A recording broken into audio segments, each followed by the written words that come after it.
the foot, the toes together on the front. Front like that, a little bit round. But most of the feet today, they're flat. Exclusive barefoot skating shoes.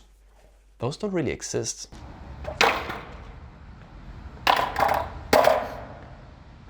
I welcome you to my YouTube channel. Today I want to talk about really good skating shoes. Not just in general about skating shoes, like this brand is better, this brand fits better to that foot, and I don't know, this brand has more protection in this direction, and I don't know, it holds longer when you do kickflips with it, or I don't know, it fits better, it smells not so fast or whatever. It's not about that. It's about rare climbing shoes. Barefoot climbing shoes. Did you ever heard about barefoot shoes? It's a long story. Let's go a little bit back. My profession or my knowledge, so I can make that video. I'm not a good skater, I'm a total beginner, but I know a lot about shoes, and special about climbing shoes. That doesn't make sense that I make a video about skate shoes. I get that. But I know a lot about climbing shoes because I was working for 6 years in the climbing gym and selling them. And I think it adapts a little bit to skating, because you need in skating, and I guess in a lot of other sports, I don't know, there are a lot of sports that need special shoes. Bowling, for example, you need special bowling shoes, or wrestling, you need special wrestling shoes, or climbing, or skating. It's so weird. When I was younger, I thought those skating shoes, they're just cool looking shoes. The people wear them because, yeah, they get defined by those brands. But in the end, those shoes do something. For example, they have a very straight sole without any heel at all. They have a special outer sole that has a very good grip area, I would say. This is very good profile for staying on the grip tape of your skateboard. Normal shoes sometimes don't have that.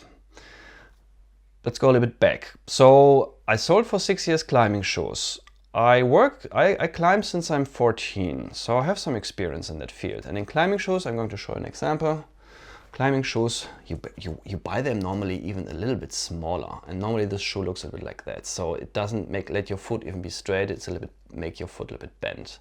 This is on purpose, so you can put all the pressure on the tip of that shoe. You can see it how pointy it is. Of course, in climbing, you sometimes use the side part of the shoe too.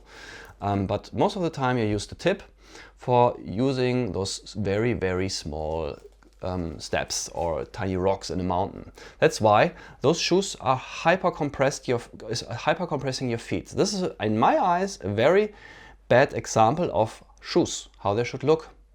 There are even some high heels for women, and I don't know, even some men wear them, that are like pointy like that, even pointier. That's not good. Climbing shoes are an example of very bad shoes for the foot. Maybe very good for the sport. That's why I'm talking about climbing shoes and skating together, because this is in the end kind of something similar. You need special shoes, special equipment for climbing, but they compress your foot way too much. They do this with your toes. No, those are your toes, especially your big toe. In this case, it's very small on the bottom when I use my hand. Especially your big toe needs a little bit distance. It cannot be compressed like that. And this is happening when you have climbing shoes. They get ultra compressed together. So you have everything concentrated on the top, so you can put maximum pressure on the top of your shoe, on the tip top of your shoe. And normal street shoes or skating shoes, they do something similar. All the shoes in the world, they do something similar. I kind of do all the same thing wrong. They compress the foot, the toes together on the front. Sometimes they give enough space in the other areas. Like here, it's a very wide area, so they give you some space for your wide feet when you have wider feet. Some people have more narrow feet. But in the end, in the tip, they always go very pointy. And they don't leave enough space here. This is the space that the toe needs. It should have been like that, not like that falling in, because then the toes always get compressed together. I mean, of course, there are different feet out there. Some people maybe have very small compressed feet already from birth on, but the normal foot, the normal toes should look a little bit more like open. They should not be compressed. When you look at your feet, sometimes your big toe, it should be completely straight, but most of the time it's bent into a little bit because of this shape of the shoes. And I don't even want to look at feet of women that wear, or men that wear very often high heels, hyper compressed in the front. I don't want to look at those feet, man. That could be very, very bad for your feet. And it's not only that your toes gets compressed, the whole thing, your foot gets weak, your foot muscle gets weak, and then it gets, from normally your foot should look from the front like that, a little bit round. But most of the feet today, they're flat, in the front like that, and I cannot really show it how it would look round from the front, so I show it from the side like that. This is how normally the foot should look, your foot should look. Sorry for my English, I'm not a native speaker. But most of the people have flat shoes because they have those ultra compressed shoes and they have a very thick sole that comes on top. So your foot is normally never really touching the floor. It touches only the soft bed that it's walking on. No? There are brands that have even air cushions inside the shoe. So you can walk better, run better, for example, on concrete. I kind of understand it, but the problem is your foot muscle gets muscles. They all get weak. And then your foot gets from this shape to this shape, completely flat. And then you have a problem. Then maybe you get starting to have problems in your foot. Maybe you get problems in your leg. Maybe you get problems in your knee. Or maybe it goes up into your hip, into your spine. Your whole body posture maybe is wrong. Only because you're wearing the wrong shoe. Difficult topic. So that means you have to kick out all your shoes and buy new ones. Kind of. I'm at that point. I'm now for 4 years wearing barefoot shoes. A shoe that looks a little bit like that. They exist in all the different shapes. This is a little bit like more sporty looking shoe. I'm not a big fan of that shoe, especially from the side, how it looks. But in the end, I'm older now. I'm 43. Sorry for all the ones that are older than me. I'm not saying 43 is old, but I learned, it took me some years to learn, or it took me some years to get older to say, I don't care anymore how I look. I mean, they don't look super bad, but back then I wanted to have a beautiful shoe. It was one of my favorite shoes, like this one here. I find it very beautiful to wear that. It looks super cool. I would like to wear that, but yeah, very thick sole, very compressed on the toes. I mean, not hyper compressed. There are shoes that are worse, like a climbing shoe. Very bad example. It's not good for the foot. So I started wearing those over 4 years now, those barefoot shoes. They have the quality that they give you enough space for your toes, especially for your big toe. It leaves you a little bit more space, a little bit more straight. So not falling in like the other ones. They don't go pointy so much. I kind of like them, how they look from the top, because there are other shoes like this. Let's jump forward a little bit. This extra invented skating shoe from the brand Splay. Look how they look on the bottom. I love it. Those are real skating shoes. They have the thick sole to protect the shoe from kick flips and so on. They have the completely flat sole. And they have the profile here on the bottom. I don't know if it's called in English profile, but this here, this is perfect for perfect grip contact to your skateboard. I like those shoes. But there's only this one brand in the whole world existing so far that I could find that creates skating shoes exclusively, or exclusive barefoot skating shoes. Those don't really exist. Only this brand so far has them. I kept looking and looking and looking. I told you in the beginning, no, I'm wearing those. These are my normal barefoot shoes from the brand Saguaro. But they don't produce normal sneaker shoes, or at least not in my size. Different topic. That's the next thing. I have very big feet, shoe size 13. Not so easy to find shoes. So when Saguaro has shoes, sneaker shoes, they don't fit me. I tried a lot of brands. One Project is another one that sells cool sneaker shoes that have a sole that is okay for skating, I would say, but they don't fit me. But Splay produces. It's like total advertisement for that brand. I hope they sponsor me after that video. I wish for that. Guys, I want to be sponsored by you. I'm going to wear only Splay shoes my whole life until maybe other skate brands find out that shoes should look like that. I don't find it so super beautiful, I have to say. I like this pointy style more. But you need the space. It's not about beauty only. I mean, of course they look cool, but I'm used to those other shoes. Maybe that's why I don't find it so beautiful. But they need that space for the toes. Your toe box needs to be a little bit wider so they don't get compressed. Plus, you cannot see that here. They have very thin sole. You can see that it's very high here on the outside, but this is just a liar. When the foot goes way lower. The foot doesn't go here, it goes like here, very low on the shoe. And you can see how ultra flexible they are. It's very thin material.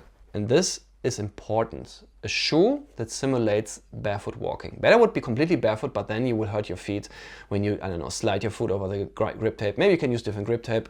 I guess there are people out there that skate without shoes. You need shoes that simulate the barefoot. No? Again, something like this goes in this direction too. But you don't have that completely flat sole. And I don't like the profile of that shoes. I don't know if it's called profile, but those bumpy things here. I don't like those. They don't give you full contact. That's good for walking outside, but not good for skateboarding. You need a shoe that is very, very thin in the sole, so it is a little bit like for your feet, like you're walking barefoot. Better would be, like I said, barefoot walking, if you can do that. I'm trying to do that all the time, especially in my house. I'm the whole time barefoot. So your foot muscle get trained. So you get your foot from the flat position again to the up position again, and then a lot of problems will solve maybe automatically, like knee problems. I had a lot of knee problems, I had a lot of leg problems. I went to the doctor and they gave me special insoles. This is not one, but you know what I mean. They have special insoles, medicinal, extra customized insoles for you. And then they had like, I guess most of the people when they get medicinal insoles, they have like a tiny bump here. Not so super big here. So this one doesn't have one, but most of the medicinal insoles are having a bump here because especially in the front part of your foot, of your feet, you have in this area, your muscles are too weak. They're flattened down here.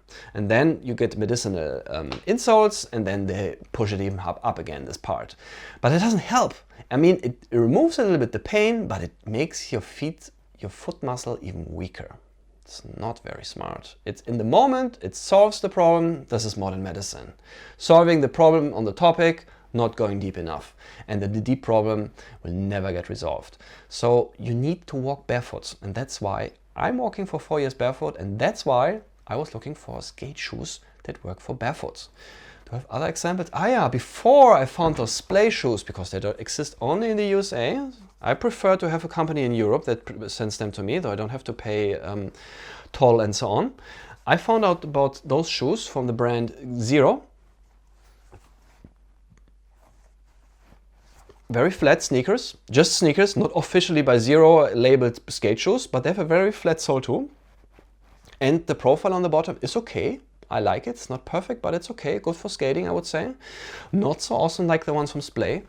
But those are the ones I found first in my size, because most of the shoes I told you already don't fit me. When I find some brands, then they don't fit me. And they have the same quality. They have a very thin sole, but for me, I don't like it that the sole is so low. It doesn't protect the shoe enough, and the material of that shoe is, in my eyes, not stable enough to withstand a lot of kickflips and so on. This material gets very fast used off. So that's not perfect. You want shoes with leather, especially here. I guess, I don't know if that's leather. Yeah, I think this is rough leather, this is flat leather, or however it's called. I think this is all leather here. Protects your shoe way longer from getting damaged by doing kickflips and so on. Hardcore advertisement for Splay. I love that brand. I would like that they have way more shoes to choose from, because some of the shoes I like, they are sold out. For example, I would like to have a black skate shoe, not a white one, but yeah, not in my size available anymore. Ah yeah, what I wanted to talk about, one downside of course of thin barefoot shoes is the thin sole you have here. No? You can push it in very easy. It's very, very thin. The downside of that one is, of course, it gives you less protection to the bottom. So when you jump on your skateboards and the wheels are pointing up or something, it will not give you so much protection. The same with I don't know if it's this thing is called. In Germany we call it tongue. Some skate shoes have it a little bit thicker. Splay doesn't offer that, like the DC shoes here have a very, very thick sole. It's massive. That protects your shoe a little bit from the top. But yeah, the sole is way too thick for skating, I would say. You have no board control with it. You don't feel really your board. It was mind-blowing when I started using barefoot shoes on a skateboard. You have so much more board control. I can totally recommend it. Not so much protected on the bottom, not so much protected on the top, but you have the better board feel and you have this wide toe box. Your toes startily can spread a little bit and open up a little bit. And you have this thin sole, so it feels like you walk barefoot, and your foot muscle has to work again and trains itself.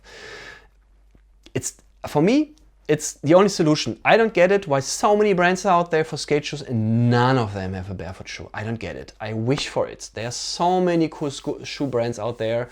I would like to buy them, but they don't have barefoot shoes and I'm now used to it and I cannot go back anymore. It's crazy. But it's like when you start wearing barefoot shoes, it's difficult to go back. That's the only downside. But if you want really good shoes, maybe try out the brand Saguaro. They are not so expensive. And they're very cool barefoot shoes. I love them a lot. Easy to close. And if you want really good skate shoes, I recommend the brand Splay. They have different models. This is the model Freedom. This is the brand, the shoe Freedom.